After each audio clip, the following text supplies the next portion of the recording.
अस्सलामुअलैकुम, कैसे हैं आप सब? उम्मीद है आप सब खुश होंगे, खैरियत से होंगे। आज मैं फ्रेंच टोस्ट की रेसिपी आप लोगों के साथ शेयर कर रही हूँ। बिल्कुल डिफरेंट तरीके से आज मैं आप लोगों के साथ ये रेसिपी शेयर कर रही हूँ। तो प्लीज़ वीडियो को स्किप मत कीजिएगा और वीडियो को एंड तक देखिएगा। ये बच्चों की बहुत ही फेवरेट होती है, लंच बॉक्स फ्रेंडली है। आप इसे ट्रैवल में भी कैरी कर सकते हैं। बहुत झटपट और बहुत ईजी वे में बनती है ये। तो फिर रेसिपी स्टार्ट करती हूँ। तो फ्रेंच टोस्ट बनाने के लिए देखिए, आपको ज़रूरी नहीं कि आप इसी तरह की कटिंग करें, लेकिन किसी भी कटोरी की हेल्प से जिसके शार्प एजेस हों या किसी ग्लास की हेल्प से आप इसे इस तरह से सर्कल में काट सकते हैं। तो मैंने सर्कल में काटा है इसे, क्योंकि बच्चे थोड़े क्रिएटिव माइंड के होते हैं, थोड़ी क्रिएटिविटी उनको पसंद होती है। अगर आप उनको थोड़ा सा अट्रैक्टिव वे में अगर कुछ सर्व करते हैं, चाहे वो नाश्ता हो या डिनर हो, लंच हो, तो बच्चे बहुत खुश हो जाते हैं, बहुत खुशी से अपने लंच को, डिनर को फिनिश करते हैं। और हर पेरेंट्स चाहते हैं कि बच्चे अपने मील्स को फुल्ली डन करें। तो इस तरह से मैंने इसे सर्कल में काटा है। तो जैसा कि मैंने आपको दिखाया, कटोरी या ग्लास की हेल्प से आप इसे कट कर लें। और अब मैं यहाँ पर इसके लिए बैटर रेडी कर रही हूँ। तो फ्रेंच टोस्ट के बैटर के लिए मैंने यहाँ 2 अंडे का इस्तेमाल किया है। आप चाहें तो 1 अंडे से भी बना सकते हैं, लेकिन मैं थोड़ा सा बैटर को शाम के लिए भी रखूँगी। तो अभी मैं ब्रेकफास्ट के लिए बना रही हूँ और मैं थोड़ा सा बच्चों को टिफ़िन में भी दूँगी। तो मैंने 2 अंडे लिए इसमें, और अब मैं शामिल कर रही हूँ 4 बड़े चम्मच चीनी। 4 टेबल स्पून चीनी डाला मैंने। आप पाउडर शुगर का भी इस्तेमाल कर सकते हैं, लेकिन मैं एज़ इट इज़ चीनी का ही इस्तेमाल कर रही हूँ। और अब इसमें मैं शामिल करूँगी दूध। तो फुल क्रीम दूध है ये। तो मैं बिल्कुल 3 टेबल स्पून मैंने दूध शामिल किया। दूध बिल्कुल ये रूम टेम्परेचर में है, ना बहुत ज़्यादा ठंडा है और ना ही गर्म दूध का इस्तेमाल करना है हमें। तो दूध हमारा रूम टेम्परेचर का है।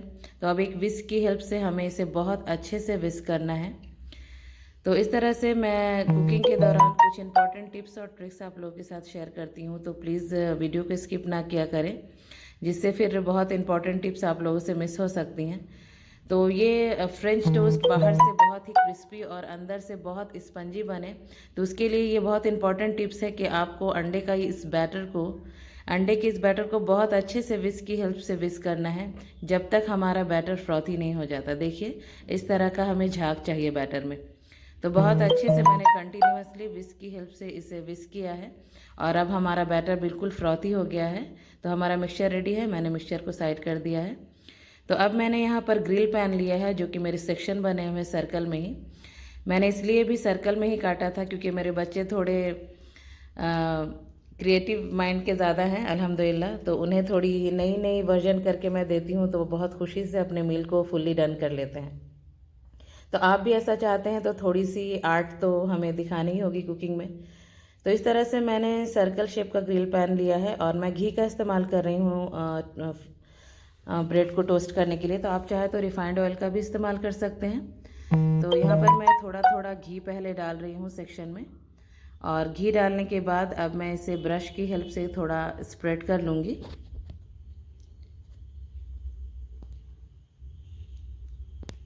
तो ब्रश की हेल्प से बहुत अच्छे से स्प्रेड कर लूँगी मैं पहले से अच्छे से। और फ्लेम को मैंने लो टू मीडियम पे रखा है। फ्लेम को हमें बहुत ज़्यादा हाई नहीं रखना है। लो टू मीडियम फ्लेम पे हम इसे टोस्ट करेंगे ब्रेड को, जिससे वो काफ़ी क्रिस्पी बनेगी। तो इस तरह से ब्रेड के पीसेस को डिप करने से पहले बैटर को पहले से फिर से एक बार आप विस्क कर लें, ताकि तमाम चीज़ें अच्छे से मिक्स हो जाएं। तो इस तरह से मैं एक एक ब्रेड के पीसेस लेकर मैं इसे डिप करके और पैन में डाल रही हूँ। तो देखिए, बहुत ज़्यादा हमें बैटर में बहुत देर तक डिप करते नहीं रहना है, उससे भी ब्रेड सॉगी होकर फिर टूटने लगेंगे। तो पहले हम इसे लाइटली ही कोट करेंगे और पैन में फिर मैं इसे स्पून की हेल्प से बैटर को ऊपर से पोर करूँगी। तो मैं आपको आगे दिखाती हूँ।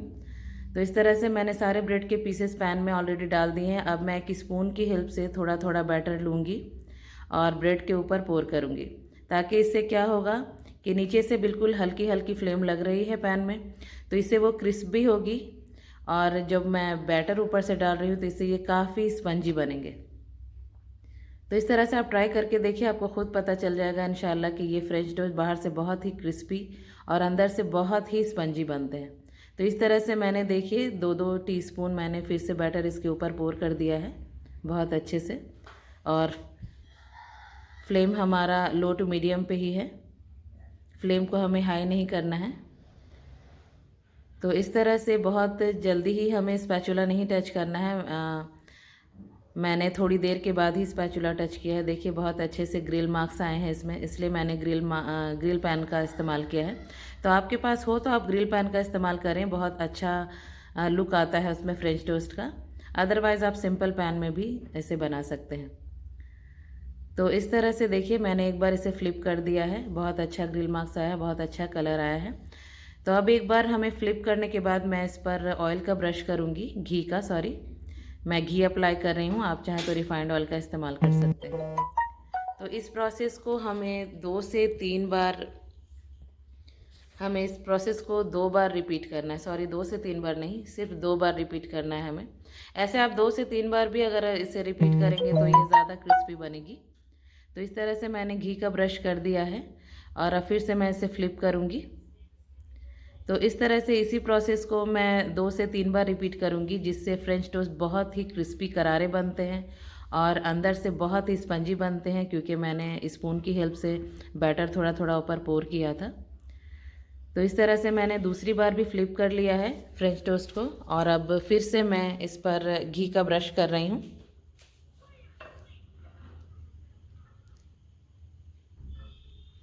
तो घी का ब्रश करने के बाद अब फिर से मैं इसे फ्लिप करूँगी। तो यहाँ पर आपसे रिक्वेस्ट है कि अगर मेरे चैनल पे नए हैं तो मेरे चैनल को सब्सक्राइब कीजिए, बेल आइकन को ज़रूर प्रेस कीजिए ताकि मेरी आने वाली नोटिफिकेशन आपको बहुत आसानी से मिल सके। वीडियो अगर आपको अच्छी लगे तो प्लीज़ वीडियो को लाइक कर दीजिएगा, फैमिली फ्रेंड में शेयर कीजिएगा।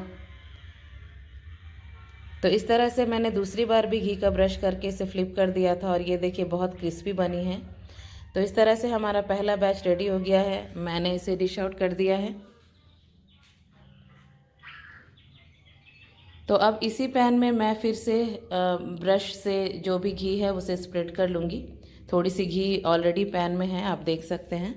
तो मैंने उसी को बस स्प्रेड कर दिया ब्रश की हेल्प से, और अब फिर से हम वही प्रोसेस रिपीट करेंगे। तो अगेन सबसे इम्पॉर्टेंट टिप्स है कि जब भी आप ब्रेड के स्लाइसेस डिप करें बैटर में, तो एक बार फिर से आप बैटर को विस्क कर लें ताकि तमाम चीज़ें फिर से असेंबल हो जाएं। तो इस तरह से मैंने फिर से ब्रेड के स्लाइसेस को डिप करके और पैन में डाल दिया है, और फिर से देखिए मैं वही प्रोसेस रिपीट कर रही हूँ।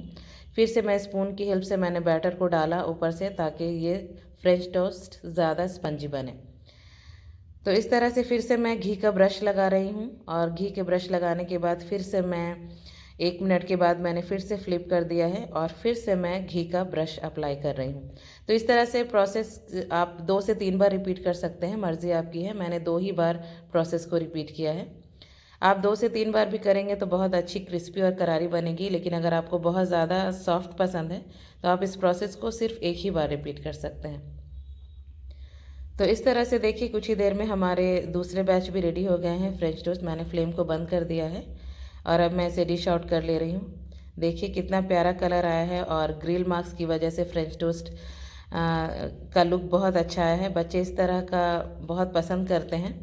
अगर आप कुछ बच्चों को कुछ अलग अलग शेप्स में कुछ देते हैं खाने को तो बच्चे बहुत खुश होते हैं। तो इस तरह से चाहे तो आप नॉर्मल ब्रेड के स्लाइसेस बिना काटे भी आप इस्तेमाल कर सकते हैं स्क्वायर शेप में, जैसे एज इट इज़ ब्रेड होते हैं। लेकिन मेरे बच्चे सर्कल शेप में बहुत पसंद करते हैं और खुशी से बहुत जल्दी फिनिश कर लेते हैं। तो इस तरह से देखिए मैंने डिश आउट कर लिया है, और बच्चे तो जाहिर सी बात है चॉकलेट लवर्स होते हैं, तो थोड़ा सा मैं इसमें लिक्विड चॉकलेट इसमें ड्रिज़ल कर रही हूँ। तो मर्ज़ी हो तो चॉकलेट सिरप ऑप्शनल है, आपकी मर्ज़ी हो तो आप डालें, अदरवाइज़ इस तरह से बच्चों को देने से बच्चे बहुत खुश हो जाते हैं। तो इस तरह से आप मेरी रेसिपी ट्राई कीजिए और मुझे कमेंट के ज़रिए ज़रूर बताइए कि आपको ये रेसिपी कैसी लगी। तो मिलती हूँ नेक्स्ट वीडियो में इसी तरह की एक मज़ेदार और हेल्दी रेसिपीज़ के साथ इंशाअल्लाह। अल्लाह हाफ़िज़।